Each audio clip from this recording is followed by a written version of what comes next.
Hello students, I think आप मेरे videos से कुछ ना कुछ ज़रूर सीख रहे होंगे। तो अभी मैं बहुत इंपॉर्टेंट टॉपिक आपको बताऊंगी कि जो आप इलेक्ट्रोकेमिकल सीरीज में डिफरेंट इलेक्ट्रोड्स के एसआरपी वैल्यूज देखते हैं वो कहाँ से आए।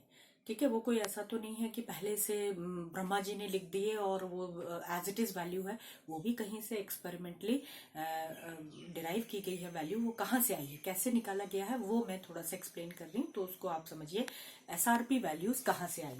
फॉर एग्जाम्पल कि जब आप कह रहे हैं कि एसआरपी वैल्यूज जिंक की, तो मैं सभी की एसआरपी वैल्यूज लिख रही हूँ। तो अगर मैं 3 मेटल की लिख रही हूँ जिंक, तो ये सब मैं एसआरपी के टर्म में लिख रही हूँ, स्टैंडर्ड रिडक्शन पोटेंशियल। तो ये साइन अपने आप में रिडक्शन ही है, Zn2+ is converting into Zn। तो मैं ये वैल्यू ले रही हूँ 0.76 वोल्ट। फिर मैं बोलती हूँ कि एसआरपी ऑफ कॉपर जो ले रही हूँ वो आप चार्ट में देखेंगे तो वो वैल्यू दी है 0.34 वोल्ट। अगर आप देखें एसआरपी ऑफ सिल्वर, सो वो वैल्यू दी हुई है 0.80 वोल्ट। तो ये वैल्यूज कहाँ से आई वो मैं समझा रही हूँ आपको कि how to find the electrode potential of any metal. ठीक है, तो अगर हमें जिंक का निकालना है तो zinc rod when dipped in its own salt solution वो हमेशा हाफ सेल बनती है, वो कंप्लीट सेल तो नहीं बनी। तब हमें उसको किसी दूसरी सेल के साथ जोड़ना है, कंप्लीट सेल बनाना है और फिर उस पूरी सेल का ईएमएफ निकालना है जो कि वोल्ट मीटर से रीडिंग आ जाएगी और फिर हम जिंक का निकालेंगे। तब जो दूसरा हाफ सेल लगाया जाएगा ये सब निकालने के लिए, उन हाफ सेल्स को कहते हैं रेफरेंस सेल। उनके रेफरेंस से आप दूसरे हाफ सेल का इलेक्ट्रोड पोटेंशियल निकालते हैं। So these half cells are called reference cells. तो हमारे सिलेबस में कई रेफरेंस सेल्स होते हैं। हमारे सिलेबस में क्लास 11-12 में ये है रेफरेंस सेल, कौन सी? SHE, standard hydrogen electrode. So first see the construction of standard hydrogen electrode कैसा होता है। मैंने बच्चों आपको बताया electrode is nothing but the metal rod dipped in its own salt solution. अब अगर हाइड्रोजन का इलेक्ट्रोड बनाना है तो hydrogen is non metal and हमेशा गैसियस फॉर्म में है, तो आप उसका रॉड नहीं बना सकते। इसीलिए इस उसको दूर करने के लिए यहाँ पे प्लैटिनम का इलेक्ट्रोड लेते हैं, क्योंकि प्लैटिनम एक इनर्ट इलेक्ट्रोड है।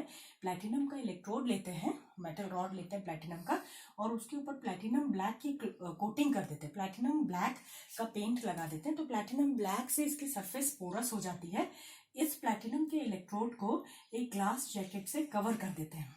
ठीक है, और ग्लास जैकेट में एक इनलेट ट्यूब लगी होती है जिससे हम हाइड्रोजन गैस को पास करते हैं इसमें। अब क्या होगा, हाइड्रोजन गैस को 1 बार, क्योंकि हमें स्टैंडर्ड कंडीशन मेंटेन करना है, क्योंकि आप बोल ही रहे स्टैंडर्ड हाइड्रोजन इलेक्ट्रोड, तो बार बार स्टैंडर्ड कंडीशन में बता रही हूँ। 1 बार प्रेशर रहेगा, 298 केल्विन रहेगा, 1 मोल ऑफ द सॉल्यूशन रहेगा। सो जब हाइड्रोजन गैस 1 बार में इस प्लैटिनम इलेक्ट्रोड के ऊपर आएगी तो ये यहाँ पे इसके पोर्ट्स में ऐसे जम जाती है। ठीक है, बैठ जाती है, इनोकुलेट हो जाती है, इसके पोर्ट्स में बैठ जाती है। It takes the form of rod. ठीक है, अब इस प्लैटिनम इलेक्ट्रोड को, मतलब कि एक हाइड्रोजन के इलेक्ट्रोड को आप जिंक HCl सॉल्यूशन में क्या करते हैं, डिप करते हैं। सो HCl सॉल्यूशन जब आप ले रहे हैं तो उसका कॉन्सेंट्रेशन क्या ले रहे हैं, 1 मोल ले रहे हैं। तो ये आपका कंस्ट्रक्शन है SHE का। ठीक है बच्चों, तो ये SHE ये आपका हाफ सेल है। अब मैं आपको बता रही हूँ कि ये वैल्यू कहाँ से आई। ठीक है, ये वैल्यू कहाँ से आई, क्योंकि हम जो एक्टिविटी सीरीज भी पढ़ते हैं लोअर क्लास में, वो एक्चुअली हायर क्लास का इलेक्ट्रोकेमिकल सीरीज का ही बहुत सिंपलेस्ट वे में एक्सप्लेन किया हुआ है। तो ये जो वैल्यू आई, इतना वोल्टेज, ये कहाँ से आया, क्योंकि ये अकेला तो नहीं आ सकता, क्योंकि ये तो हाफ सेल है। तब हम क्या करेंगे कि zinc rod dipped in zinc sulphate solution, जो कि ये हाफ सेल बनता है, zinc rod dipped in zinc sulphate solution, इसको, इस हाफ सेल को कनेक्ट करेंगे इस SHE इलेक्ट्रोड के साथ। ठीक है, और तब हमारा क्या बन जाएगा, कंप्लीट सेल बन जाएगा। Half cell complete cell. तब कितना वोल्टेज जनरेट हो रहा है उसको हम निकाल लेंगे वोल्ट मीटर की रीडिंग से। अब ध्यान से सुनना, वोल्ट मीटर की रीडिंग जो भी होगी वो क्या होगा, आपको पता है कि EMF of the cell equals to E0 cathode minus E0 anode. तो इसमें से जो SHE है उसका इलेक्ट्रोड पोटेंशियल हर बार क्या ले लिया जाता है, 0 ले लिया जाता है। तो इसका मतलब है कि इसका हमने आर्बिट्रेरली हर बार हर मेटल के लिए इसका 0 ले लेंगे तो इसका नल इफेक्ट हो जाएगा, और वोल्ट मीटर जो रीडिंग देगा वो उस मेटल की ही इलेक्ट्रोड पोटेंशियल को दिखाएगा। इसका मतलब है कि जब हम जिंक और इसको कनेक्ट करेंगे तो वोल्ट मीटर कितनी रीडिंग देगा, 0.76 वोल्ट। तो 0.76 वोल्ट में से SHE का हर बार आप क्या मान लेते हैं, 0, तो ये रीडिंग कितनी होगी, 0.76 वोल्ट।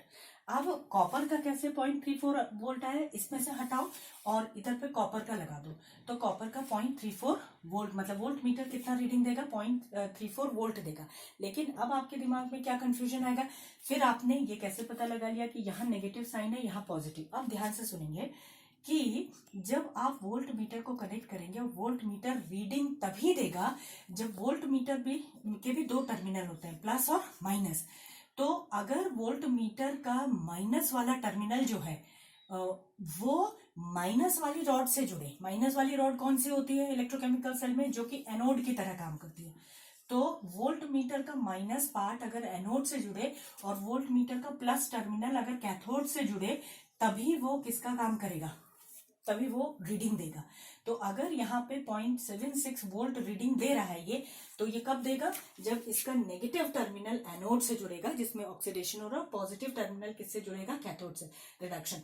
तो ये जो वैल्यू आई है 0.76 वोल्ट, इसमें से हाइड्रोजन का 0 है, तो ये वाली वैल्यू किसकी हो गई, जिंक की। और क्योंकि जिंक पे ऑक्सीडेशन होता है, एनोड है ये, तो इस पे ऑक्सीडेशन हो रहा है, तो इसका मतलब है इसका ऑक्सीडेशन पोटेंशियल Zn/Zn2 प्लस इसका 0.76 वोल्ट है, जो कौन बता रहा, वोल्ट मीटर की रीडिंग।